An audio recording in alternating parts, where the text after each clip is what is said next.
Welcome to Sandwiches of History. Today from the Sunset Cookbook of Favorites from 1949, we're going to be making the Hyde Park tuna sandwich. First thing we have to do is add some sour cream to tuna to moisten it and make it spreadable.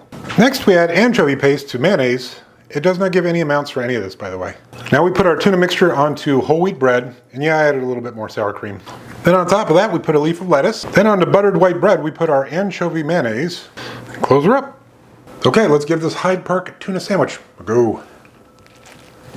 It's interesting to have sour cream with tuna. That is not something I'm used to.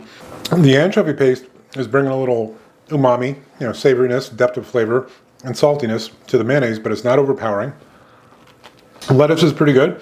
I do think we can plus this up though. I'm gonna add a little everything but the bagel seasoning and some tomato. And I'm not gonna season the tomato because I've got everything but the bagel seasoning underneath it. Okay, let's give this plussed up Hyde Park tuna sandwich a go. With everything bagel, the seasoning works really well with seafood, salmon of course, but also tuna. And it's playing off the tang of the sour cream. And the tomato is a nice fresh touch as well, and a little sweetness. This is good. So the original Hyde Park tuna sandwich, first of all, I have no idea why it's called the Hyde Park tuna sandwich. It's probably named after a tavern or something. I don't know. I really don't know. It's interesting. Two different kinds of bread, sour cream instead of mayonnaise, although it did have mayonnaise that was flavored with the anchovy.